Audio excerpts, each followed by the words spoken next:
Hi, this is Chris and Stephanie Teague with Out of the Dust. Hi, how are you guys today? Hey, doing well. How are you? I'm doing well. I'm a little colder than I was yesterday, but I'm all good with that. This heat's been pretty brutal. We're still waiting on the cool. Yeah, I'm in Michigan, so we have a high of 57 on tomorrow. So uh, we're we're gonna get the cool really good. It's like 46 is a low tomorrow night. Oh, man, that sounds awesome. Time to turn on the heat and start up the bonfire. You guys are in Tennessee? Yes. Yeah. Well, you should get the cold pretty soon then. That's what they keep saying. Well, I think they're right. I mean, I think the cool front's hitting a lot of people this weekend, so you can only hope. It's got to end sometime, right? I know. It's been a brutal summer. Well, I am so excited to interview you guys. I think your press guy, who I'm friends with, I think you thought I had interviewed you before, but I don't show that I've ever interviewed you. So I was like, I don't think I've ever interviewed him. I knew who you were, but I didn't think I had ever interviewed you, and I couldn't find the interview because so I'm assuming we haven't talked. Yeah, I think so. So I'm so excited. I am loving Take This. We already started playing it because it is such a fabulous song, and anything Miss Tiffany shows up with, I'm game for usually anyway. But so she just put a little sparkle on the top for you. But the song is amazing. So that people, our listeners may not know who you are, can you tell people how you guys got together and like kind of how you started doing music? Yeah, we met when we were in high school. Aww. I mean, we started doing music right away. Doing worship. Doing worship. And we didn't do music together as Out of the Dust until years and years and years later, until after a lot of life happened and the Lord kind of wove that together. Well, and you went through quite a bit, and was it 2017 that you guys came out with your first album? Yes. Yeah, like you had taken a lot of the things you guys had been through to make that album. You wrote a lot from the pain because it really resonated with people. For sure, yeah. That's kind of always our aim, as songwriters, to point to the real, raw emotions that we felt and try to give voice to those so that it can illuminate those emotions or those feelings in other people's lives and minister to them. I think your new song, Take This, kind of sums up the message that you guys bring. I love this part in the song where it says, maybe letting go does not mean giving up. And I think that needs to be like a meme and a bumper sticker. I mean, because I like immediately, it resonated with me with one of my kids. I have kids in their 20s. So oddly enough, that's what that part of the song, like, I was like, you know what? Because that's what I had to do with one of my kids that walked away and, began acting out, but they were on their own. So I couldn't do anything about it. No grounding, there's nothing you can do except watch them suffer and watch the relationship suffer. And except, it's all God. Yeah, take this because I can't handle this at all. I can't, the pain, I can't fix it, I love that. And it's something that, like, that was not your personal message, but for me, like, that was like really, soaked in for me. So I think that's what's, been so special about you. And you have two little kids that travel with you, right? We do, yeah. They're 4 and 6. Oh, quite an adventure. Oh, yeah. Well, you can ground them at this age, though. Although it's a lot easier at 4 and 6 to, okay, well, you're not going to get to watch the Sparkling Unicorn show or whatever, it's easy. I have great nieces and nephews those ages. So I know that age very well right now. I remember my kids like watching them. They're a handful. They are, but our kids, they love traveling with us. It's kind of all they've known because we've done it. This is our 4th year touring pretty heavily in the summer and then throughout the fall. So they're game for pretty much whatever we throw at them at this point. They're very social. They're extroverts. They love people. So it has been a gift that we've been able to bring them with us. Hey, you look at people like Skillet, John and Corey Cooper. They've been touring with their kids all their lives. Like, Yeah. they homeschooled them, and it was wonderful watching them backstage with their families and just not missing out on that stuff when you have 200s or 200 more, dates a year off on the road, taking your kids, is. I watched Francesca Battistelli one time come off the stage, um, feed her baby, and then go right out for like a meet and greet, and then come back. And as soon as she came back, she was like looking around frantically. Where was the nanny? Like, she's like, I want my kid back. Like, I mean, instead of just sitting down and chilling because she's busy, like, she wanted that baby back wherever it was. Right. So it's doable. You can make a life anywhere with your kids. Sure. So the name of your band, I kind of think I know what it's about, but can you explain to people where you got your band name? Sure. So our band name, it comes straight from our story. And for listeners that don't know, we did meet young. We got married really young. Had no idea what we were doing. Usually don't until you're about 50, 60. No, Right. just kidding. Right. So we just, over the first few years of our marriage, just really in the busyness and the stress of college and new jobs, and we just started drifting apart from each other. And long story short, Chris ended up even losing his faith in the Lord and sat me down one night and said that he didn't believe in God anymore and didn't want to be married anymore. And so that led to getting divorced, officially divorced from each other. And a much longer story involved that God redeemed both of us individually, and then redeemed our marriage. And so our band name, Out of the Dust, we came up with it for a few different reasons, but we love how it says in Genesis that God breathed life into the dust, into the dirt to create us. And that's what he did in our marriage. He breathed life into something that was dead. It was reduced to dust and brought out something more full of life than we could have ever imagined. And did you get to talk to Plum very much personally? We did. We actually met her last year. We were both artists on the Family Life Love Like You Mean It cruise. And so we got to hang out with her and her husband, Jeremy, quite a bit that week, and just resonated so much. Because her story is very similar. Yeah. So getting to hang out with them and kind of just glean from her wisdom in the industry and watching how she weaves her story throughout her music as well. It was just the best. We had the best time. She has the best heart. And so when we were writing this album and had the song Take This, and knowing her story, and that song does come straight from my side of the story after Chris left, and we wanted another voice on it, just to let women, and not just women going through it, but like you said, the song can mean so much more than just a marriage. But we wanted another voice on it. And so we just reached out to her. I sent her a simple text, and she said yes before she had even heard the song, because she's just so giving and wonderful.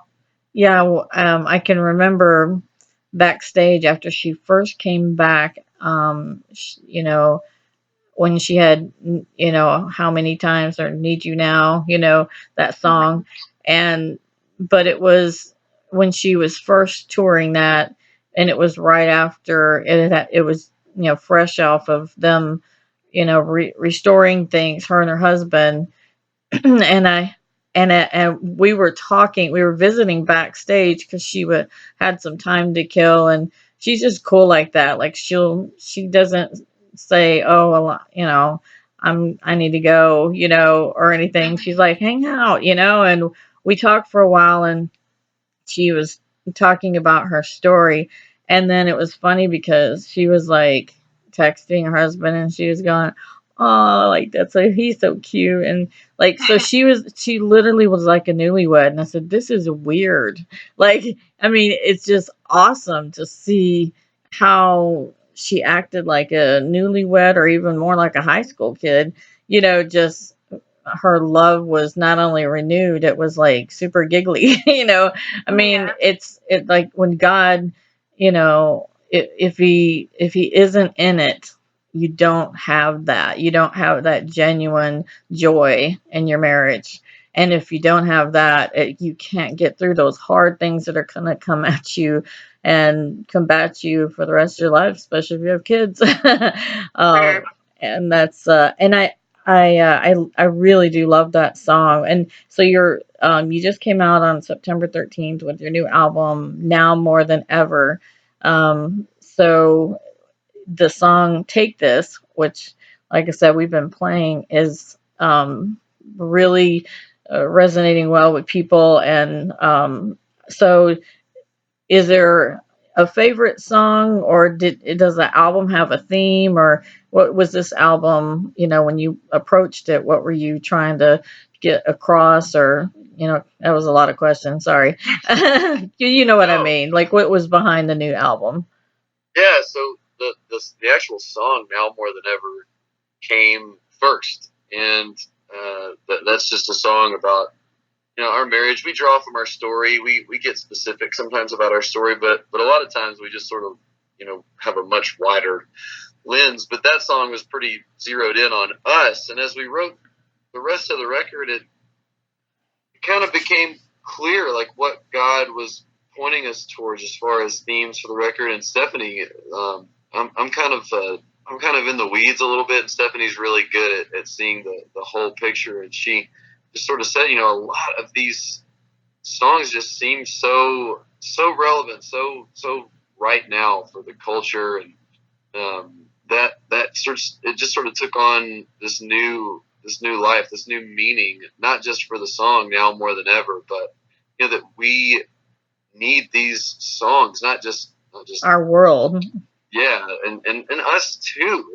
We don't write absent from our own experience, and it our songs so many times will minister back to us and teach us things. Yeah. God will breathe new life back into our songs. So the theme Now More Than Ever is just that the world needs Jesus now more than ever, and he needs us, as willing participants. He doesn't need us per se, but we have the honor to join him in that mission, in that kingdom work. He doesn't need us, but the beautiful thing is that he wants us, you know, because I think if you meet somebody who is like a completely whole person, independent, has no need for someone, and you come into their lives and they want you in their lives, then it's a privilege. But, on an obviously bigger scale, for God, he doesn't need us. He doesn't need our money. He doesn't need our time, but he wants all of it. He wants as much as we'll give him. And as parents, you can see why he uses the father, and child, the son, references, because now you can see on that other level that that's a different love and it's a different dedication. When you have kids, your mindset is so, you're gonna have a bunch of songs out of the kids too. That's gonna birth a lot. Only because it does, it presents a lot of things as they get older. And I think now more than ever, the way the world is, I think they're not getting married as often. I think they're giving up more often. I don't know if the divorce rate reflects anything real, but it really just seems like every time I look around, someone is, struggling, not working it out, and things falling apart. And, sometimes though, like in your case, and Plum and Tiffany, like sometimes it has to fall apart before it's like the prodigal son, he had to get to that pig's trough before he could be worked with, you know. And sometimes we get that way, you know, our self has to get to a certain point before we we go, okay, I'm done, I surrender, you know. And that old hymn, I surrender all, is exactly what you have to do. It's not I surrender most or the things that don't bother me. It's you know, it's I surrender all. It's all yours. And you know, I gave my kids to the Lord as soon as I knew I was pregnant, because I knew I was not prepared to be the only person guiding their lives, obviously. But even now, of course, now that they're out on their own, it's even more so. And by doing that when they were kids, I just put my stamp on them, and it's made them return back, you know, even if they sort of wandered. But my son went through the same thing when he was starting to get out of high school, dedicated in church, and then all of a sudden said, I don't think there's a God. And I was like, who are you talking to? Your mom? Because you know better than that, you know? But I think everybody needs to question their faith to find, you know, especially if you've been raised in the church like I was, and so was my son. You know, you get to that point where sometimes you're not totally giving up. You're just all of a sudden you need to know what's real. What have I just been doing? Going through the emotions. Absolutely. And I mean, I think the church needs to embrace that mindset as well, because the church should be the safest place on earth. But sometimes in some communities, it doubts and questions are kind of maybe not And looked down upon, judges. but certainly not encouraged. And if our faith is true, if our God is true and real, then there's no question that's out of bounds. You know, everything is on the table, and God wants us to bring all of that to Him, not just the parts that we understand. And you know, okay, I understand this about you, God, so I'll, you know, but He wants us to bring our doubts and our uncertainties to Him, because that's what faith is. You know, faith isn't about certainty; it's about commitment. So staying committed to the path that we're on, and being honest about how we feel and what we think is crucial for a healthy life of faith. And I think people need to be told, even in church, it's okay if you're not okay. It's okay if you don't understand, if you think something in church or in something that you've read, you don't understand it, and you want to question it. I think everybody needs to feel that freedom. And like you're saying, church should be a haven, you know, where a refuge where you go to, you know, like a hospital, you know, like when you're hurting, that you know, there's an ER as soon as you walk in.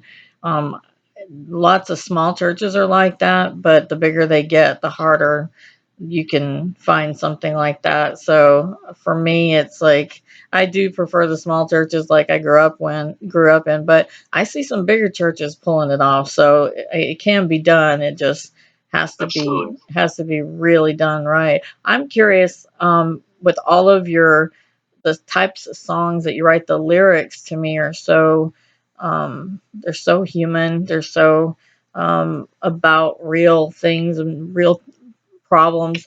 Do you have a lot of interesting stories from fans that talk to you about what you've sang, like when you've been singing on stage, or maybe even just giving your testimony? I I think vulnerability is contagious. I think that testimonies are magnetic, and people, when they hear authenticity, you know, they people gravitate towards that, because they want to feel, you know, they do feel the emotions that you're putting out on stage. If they resonate with that, they want to share that. So sure, we get all kinds of stories after shows where our story has connected with people. The most fun thing for us, we hear just tons of marriage stories, but some of the most fun stories for us are when someone resonates with our story in a way that we just wouldn't expect. Like we Yeah. heard someone say one time, just hearing you tell your story, it gave us it felt like it empowered us. Like maybe our story means something too, and that is so beautiful because it's so true that God is writing a story in all of our lives, and it's important that we share that because the testimony of what He's doing in your life and in your heart has power, no matter how big or small. And when you write your songs from the heart and let God, guide your words, and there's an anointing on the song, I honestly think you can, whatever you sing about is going to touch people. I grew up with Bart Millard from like little kids, and I remember when I Can Only Imagine hit big, and um, he would come to Michigan performing, and I heard somebody one time say, I lost my job and I was in despair, and then I heard I Can Only Imagine, and I just felt like, okay, like this guy gets me. And I was like, well, this was about his dad dying, like this had nothing to do with that. And I was like so confused. That's one of the reasons I got into Christian music and radio, was because I was like watching the music hit the people in a way that it didn't make any sense, but at the end of the day, it didn't really matter what was being sung about. It hit people in whatever way the Holy Spirit needed to hit them. And, that's the most beautiful thing about a song written out of, like you're saying, like that vulnerability. I think people are so afraid of rejection, and they need acceptance as, like, come as you are, and we say that from the pulpit all the time. We say it in ministries, but we really need people to feel that they can come to us or come to God, how they are with their brokenness, and that it's okay to be broken as long as you are taking the steps to get to the healer, and I think it's just so wonderful. I'm excited for you guys to have another album. Are you going to be touring this year? Do you already have any tours in mind? We are finishing up our fall tour. We've done about, oh gosh, I don't know, how many do we do? We've done about 50 dates throughout the summer and fall. Oh my! So we've got a week long next week and a few more weekends, and then I think November 10th is our last for the year. So we'll take a little break in the little winter. Holiday break. Yeah. Just in time to spoil the kids. Well, and this is the best time. You got a great age because they can really get excited and tell you what they want. Everything's exciting. So fun. Yeah, I've already gotten lists from my great nieces. They heard Christmas was coming, and they know it's coming. They can't really rationalize, like, how many times do I go to sleep until then? But they just know it's soon, and we need to get. They call me Gigi, and they're like, I just know I got to get my list to Gigi, and the list changes and adds and gets bigger and more expensive, and they say stuff. They want stuff that's like ridiculous that they can't even use, some like a hoverboard or whatever, like they just see something on TV and they're like, well, hey, Gigi can make that happen. I know. And I try to make it happen. Well, I'm so thankful that you guys are on the show, and thank you for putting this kind of music out there. This song, the new song, I am just loving it. Every time I hear it on my show, like it kind of brings me to a little bit of a different place, or if I'm already thinking about something, it's kind of empowering to remember that I don't have to give up. It's just an issue in my life where I'm not supposed to fix it. There are times we have to do our part, in our obedience, but the song just has such great lyrics, and I love your writing, and keep doing what you're doing. Keep telling your story from the stage. I think that's one of Plum's most powerful arsenal. What do you call it? Artillery. Arsenal. Arsenal. Yeah. Most powerful weapons in her arsenal, like, is when she gets real with people. And she told me, she's like, everybody loves that song, Need You Now, and they're like, oh my gosh, I love the song. And she said, sometimes I want to say, I don't love it because it came out of a very painful time, you know? And she's like, because like the album after that was like very celebratory, you know? And, but, you know, sometimes like she'd say those songs, it hurts to think we got there, you know? But, you know, then she said, I remember I still need to tell my story because somebody still needs to hear it. Yeah. And I think you guys need to go on tour with Plum if you have not yet done so. Make that happen because that would be a very do some marriage conferences. That would be great and have both husband and wives up there talking. For sure. Well, thank you so much. I Thank you. can't wait to hear the rest of the album. So far, I've got Take This, but I'm gonna get the album so I can hear it. So it's out for everybody. And if you want to learn more about them, just go to outofthedustmusic.com. And if you can search on all of the digital outlets for their new song or their new album now more than ever. And I'm just excited for all of it. Thank you so much for coming on the show. And you guys have a blessed day, but also a blessed holiday season. And I'll touch base with you again next year after some more of your songs have come out and you're touring some more and more things are happening. So I'm sure this is going to be an incredible album and have an incredible impact on people's lives. So thank you again so much. Thank you so much for having us. Oh, absolutely. Anytime you want to, if you have new information you want to share, just let me know. I'm good to go. Awesome. Sounds great. All right. Thank you guys. You have a nice day.